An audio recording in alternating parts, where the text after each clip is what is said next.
Şimdi Lice'de Hüdapar'a yapılan saldırıların hiçbir şekilde hiçbir insanın tasvip edemeyeceği saldırılar olduğunu artık herkes çoğunluk tarafından kabul edilmektedir.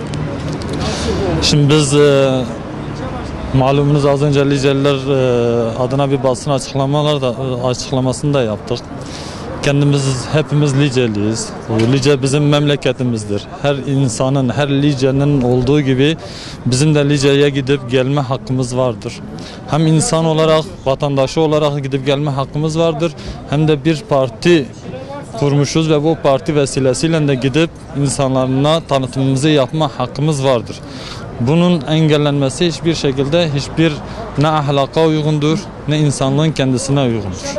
Yani biz zaten baştan sona görüntülerde de görüldüğü gibi tamamıyla Lice esnafını ziyaret ettik, selam verdik, hal hatır sorduk.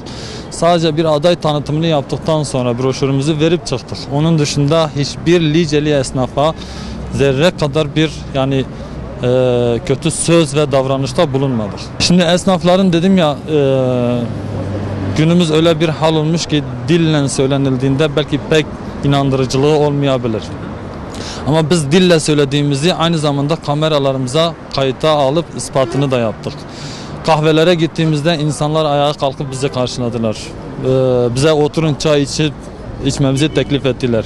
Allah mübarek kılsın, hayırlı uğurlu olsun, Allah muvaffak etsin diye bize son derece ama doğrusu gerçekten hoşgörüyle davrandılar bize. Şimdi bunun ötesinde ben daha ne diyebilirim ki yani? Esnaf bunun ötesinde yapılabilecek ne vardır? Allah Selahattin Demirtaş'ın bu açıklamasını ben hiçbir bilgi doğru, net ve bilgi almadan direkt atlama olarak gördüm.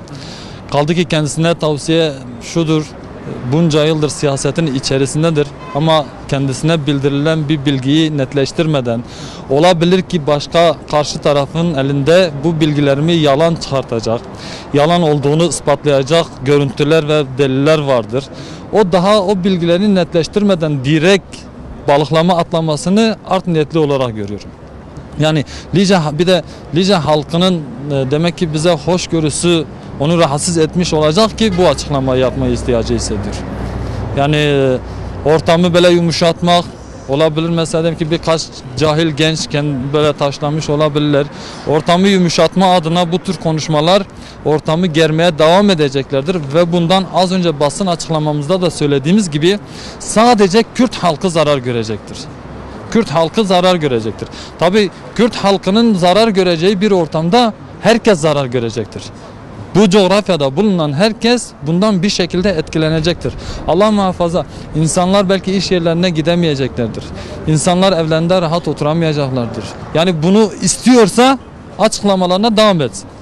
Ama eğer bundan yana değilse, gerçekten Kürt halkının selametini düşünen bir yetkili ise, diğer yetkililerle birlikte bu olayların tasvip etmediklerini söylemesi lazımken kalkıp işte böyle yangına körükle gitmesine anlam veremiyoruz. Vallahi biz Allah'ın izniyle her şeyde bir hayır vardır.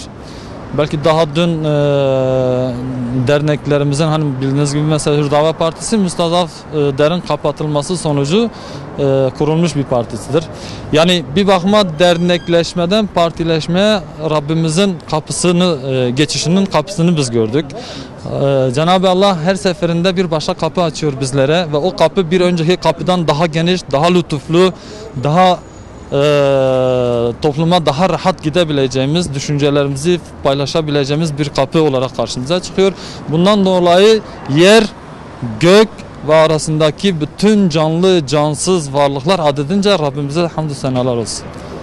Allah bizi muvaffak kılsın inşallah.